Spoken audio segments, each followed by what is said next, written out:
So this is where our enormous turnip stories start to get a bit different. You can probably see already from the front cover that this one's got a few different characters in. I hope you enjoyed today's version. I'm looking forward to reading it with you. Have a great week and see you soon. Bye.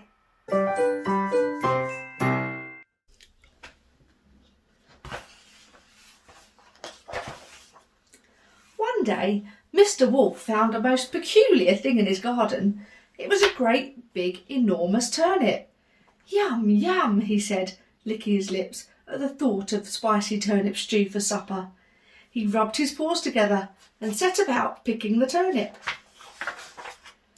But even though he pulled and tugged, the turnip would not move. Suddenly, a croaky little voice called out from behind the bushes, "Won't somebody help me, please?" It was a little frog, and he had a very sad tale to tell. "Once I was a handsome prince, then a horrible witch cast a spell on me, and now I'm a frog," said the frog. "Only a kiss from a princess will break the spell. Please help." Mr. Wolf's tummy rumbled long and loud. He looked at the turnip. "If you help me," said the frog, noticing Mr. Wolf's hesitation, "I'll command my servants to pull up your turnip." "What a nice little frog," thought Mr. Wolf. "I'll do what I can." Mr. Wolf took the frog to the royal palace where the beautiful princesses lived.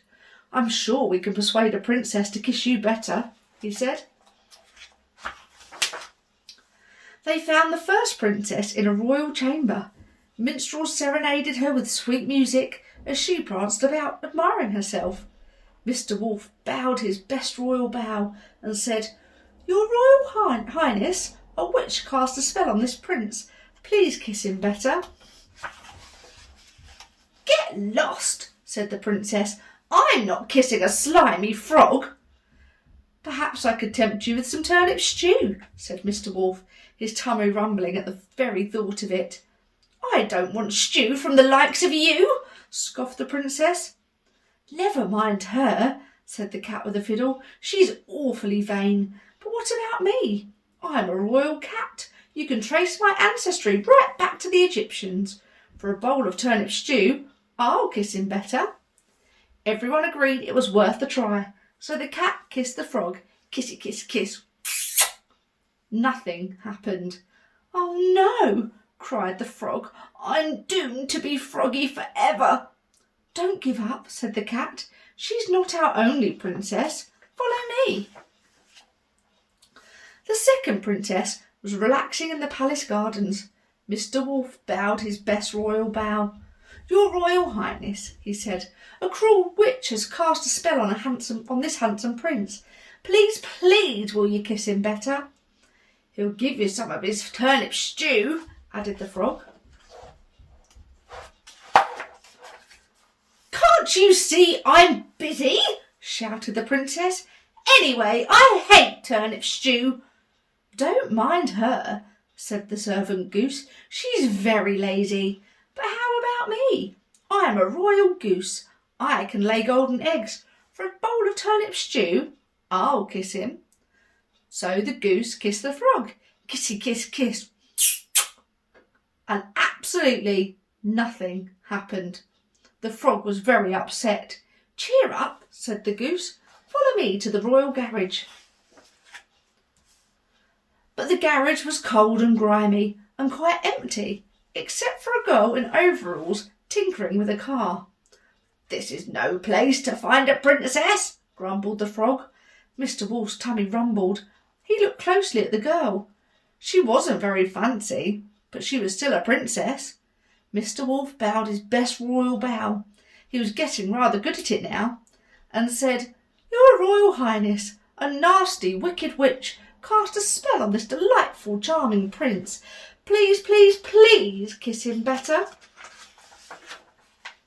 The princess blew her nose on an oily rag. "What's in it for me?" she asked. "A delicious bowl of turnip stew," replied Mr. Wolf. "I love turnip stew," said the princess. "Yum, yum." "You don't look like a princess to me," said the frog. "Hush up, frog, and hold still," commanded the princess. Kissy, kiss, kiss. and Shazam! There stood a handsome prince. He was absolutely splendid. Mr. Wolf was very impressed. "Your Royal Highness, Mr. Prince, sir," he said politely. "Now it's your turn to help me."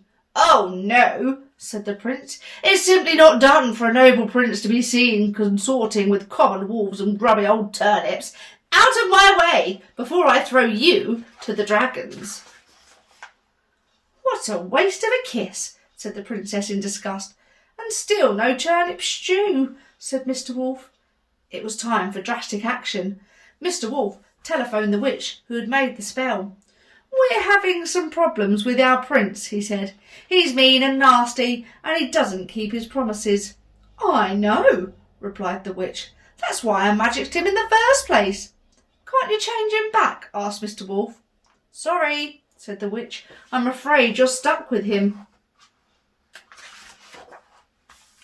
"Oh no," sighed Mr. Wolf. "Oh no," shrieked the princess. "Those rascals are stealing my car."